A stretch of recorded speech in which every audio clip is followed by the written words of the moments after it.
Hello there. Now, you may have known that 2 years ago we got this awesome looking TIE fighter that I've repurposed into a Interceptor, so it did look nothing like this on the wings, though the cockpit is mostly the same. But did you know that just over a decade ago we actually got a better TIE fighter?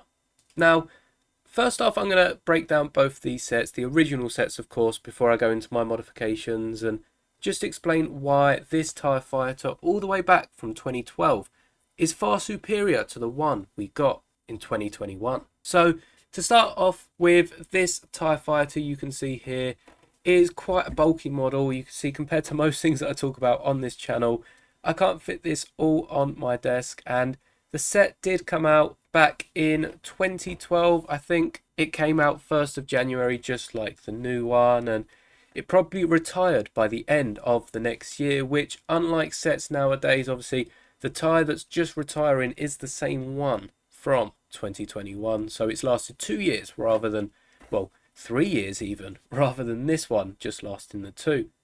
It has 413 pieces. It came with an Imperial astromech droid, as well as the pilot, an Imperial officer, and even some sort of technician. So that's 4 minifigures, 3 of which were exclusive to this set. Unlike the newer one, which only has the 3 minifigures, it did come out though for £50, £49.99 or £54.99 in American dollars, and it's worth just over that. I mean, you can definitely pick it up cheaper used.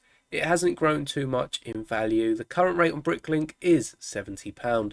That means 413 pieces split across the £50. You're paying about just over 12 pence per brick, which is quite expensive. It's on the higher end of Lego sets, but I was lucky enough to have been gifted the set back in 2012. So it's definitely saved me spending that 70 odd quid to pick it up now. And the new set in comparison, I'll put a picture of the actual set on screen. It's £40. You can even pick it up cheaper. I've seen sales where it's £35, and hopefully it goes even cheaper with Black Friday and Christmas coming up.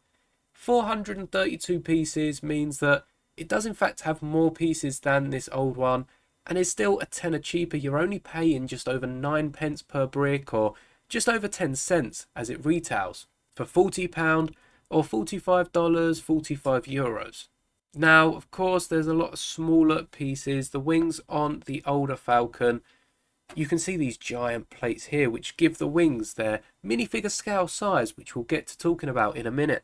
But of the new set, the 3 minifigures, only 2 are unique to the set, and it would have been nice to have got 4 minifigures, but with the extra pieces and the lower price, it's definitely outshined its older alternative. So I do really like this set. It might have not been the best price wise, especially when it come out, but it is in fact minifigure scale, which is not what can be said about the newer, smaller one.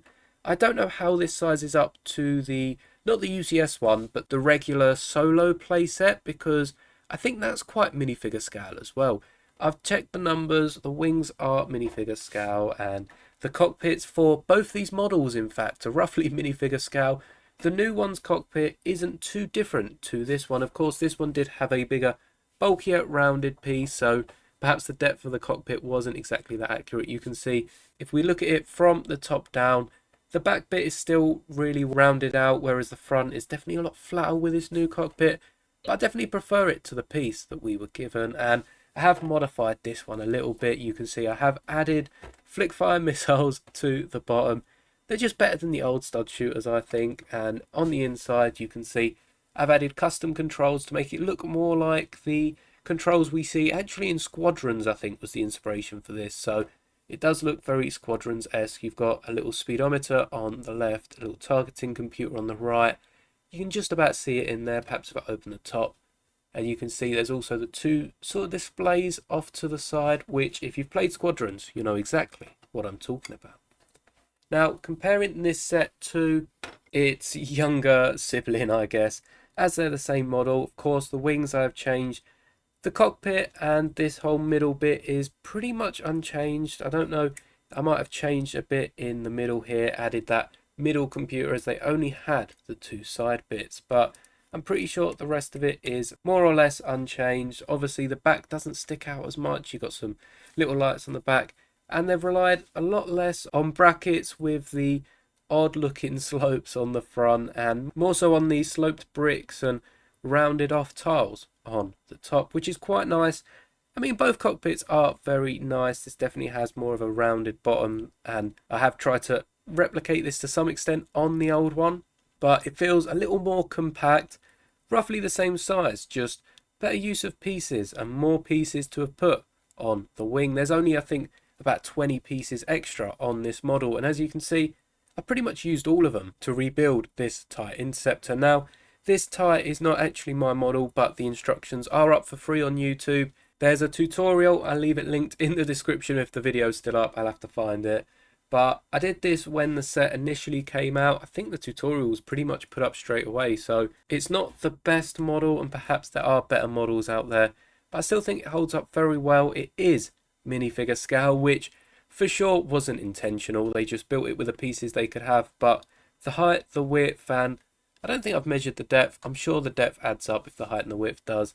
It is minifigure scale. It's lovely. I can add this to my display because I am trying to get more minifigure scale sets, so you can just see how the ships compare to each other, and it's definitely a lot harder when you've got ships like the Gauntlet, the Falcon, the Slave One, and even the Bongo Sub from episode 1, which I do want to build next year, so you'll have to come back and subscribe, see if I end up building that. But it is pretty huge. It's a full 48 by 48 base plate big. So these smaller ships definitely very nice to have in minifigure scale, and as you can see, there's quite a lot of detail on them. They're not just flat wings. Obviously you use the pieces that come with the set, so you got this printed tile which isn't in too many sets. You got this cockpit which again is usually reserved for more of the TIE fighters and the piece on top, but you could piece this out, and perhaps I'll do a video in the future how you can piece out certain builds, because the TIE Interceptor that comes with the Fang Fighter is quite nice. And if you don't want the Fang Fighter, or vice versa, perhaps you already have the TIE Interceptor from this TIE Fighter custom. Perhaps you want the Fang Fighter and you want to just piece out the one set. It is a bit hard to do if you don't know the way of doing it, but I do have a little hack for that, and that will be a video coming out. So subscribe, you don't want to miss that. You don't want to miss the Bongo Sub, and if you're coming back, you don't want to miss any of my other videos, and you might as well be subscribed. And I would love to see Lego make more of these minifigure scales. Obviously the new TIE Fighter is slightly smaller, the wings aren't as big, and perhaps they could have used a few of the bigger pieces we've seen on the other TIE Fighter. But with all the UCS sets, I wouldn't mind perhaps instead of getting 2 UCS sets a year, we get a UCS set which is a bit scaled down, something like the Resolute or the Venator, which we've just seen, and even the Gunship and the Land Speeder, which are completely blown up and way bigger than minifigure scale. And then we get a bigger ship such as the Slave One or even the Gauntlet in minifigure scale. And even Mando's M1 Starfighter, I think the playset would probably be close to minifigure scale, but just something that's bigger than these TIE Fighters, perhaps bigger than the N1 Starfighter,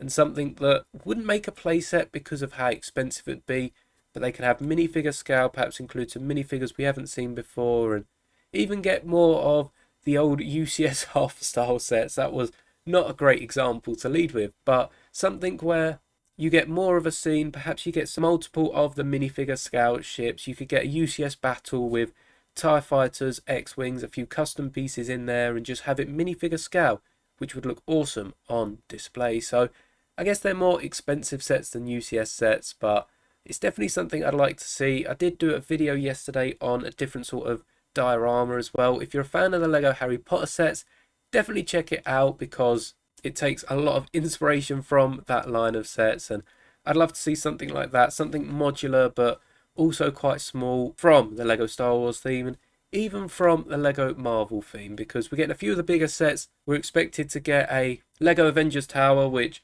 is sort of more of the price scale of the Venator. I'm not quite sure how much that'll be. Check out my video on the 1st of November if they've revealed it by then. But for now, I just wanted to show off my Imperial TIE Interceptor as well as the older TIE model, as I did get this set just over 10 years ago, so it's not exactly something that I'd do a review on, but I have a few other older sets. If you want to see me review some of my older sets, let me know. I can post them reviews in the near future, and I just really like the minifigure scale ships. You know by now, I've built my own minifigure speeders that are to scale with Lego's model, and even some walkers and other builds like the Sentinel mech that I tried to make minifigure scale. That was a load of fun, and I just like building minifigure scale ships, so definitely all the ships that come out from Lego in the future, I'll be tweaking a little bit, making a minifigure scale, and I'll be uploading the videos so that you can do it too.